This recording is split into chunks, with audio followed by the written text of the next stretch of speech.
meteorologist Allison Rogers back with another update for what we are seeing across greater Cincinnati right now and what you can expect for the rest of your Tuesday night. Still not under any sort of watch or severe weather warning. That's good news there. We have this initial round that moved in right around 1 o'clock or so, starting to move out right now. You can actually see things are beginning to clear up for areas of downtown, throughout southeastern Indiana, much of northern Kentucky, and then southwest Ohio starting to clear up. We still have a little bit of activity over toward Clinton County, areas of Highland County, still seeing some rainfall along 50. Just outside of Hillsborough, we also have some rain that's making its way through Clinton County. Again, the southern half of Clinton County seeing some of those heavier downpours, and kind of the chimney top of Brown County still seeing some of the heavier downpours as well. Thunder and lightning still going to be a possibility while there's rain coming down for these areas. Now that we are starting to see this cluster of thunderstorms kind of wrapping up, all eyes go to what's next, and it's going to be this line out here toward the Illinois-Indiana border. This is the actual cold front. That line there is what we're going to be watching for the rest of this evening. Right now, that tornado watch goes out toward Evansville, but they have not extended it out toward Louisville, have not, of course, extended it out for us here throughout greater Cincinnati. Areas to our south of 64 under a tornado watch. That's because of this area of thunderstorms moving through right now. So again, keeping a very close eye on everything out toward Evansville. This still is going to move in here closer to about 5 or 6 o'clock this evening.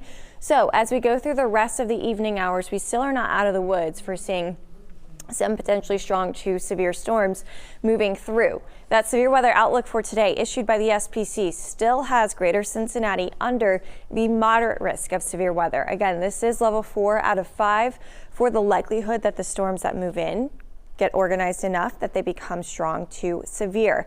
Moving forward over the next couple of hours, watch as this line of storms moves out, and then we'll be eyeing the next potential for rain to move in here. 4:30 in the afternoon, we start to see some of those storms approaching our southeastern Indiana community. So there will be rain and thunderstorms in the region, but cannot completely guarantee that we see it throughout greater Cincinnati as soon as about 4 o'clock. In fact, it's looking like it's going to be closer to about 5 before it starts to move into southeastern Indiana. And then here we are by 7. And we've got that line moving through the Cincinnati metro.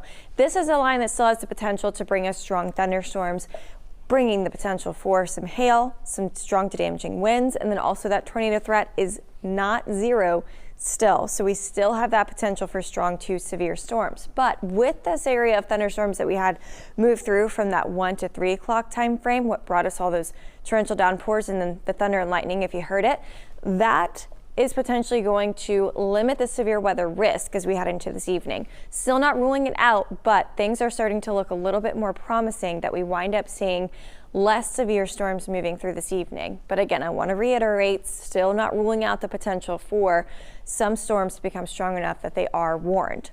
By 9 and 10 o'clock, we'll start to see that line actually moving out of greater Cincinnati, and then heading into the overnight hours, things start to quiet down for us.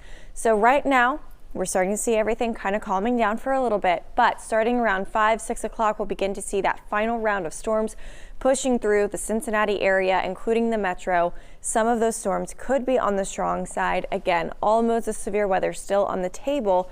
However, we are watching for the potential that some of these storms don't end up materializing to their best potential, which is good news for us at home, right? We don't want to see these strong thunderstorms rolling through here. So keeping a close eye on everything throughout the rest of this evening. I should also mention that these storms do bring in the potential for some heavier rainfall too. We've already seen that today. So that's something else to keep in mind, especially if you live in an area that typically does flood after you see multiple rounds of rain moving through your neighborhood. We'll continue to keep you updated. Of course, we got a full report coming up at 4 o'clock this afternoon with News 5 at 4. As always, you can stay up to date with us online through our WLWT app or WLWT.com.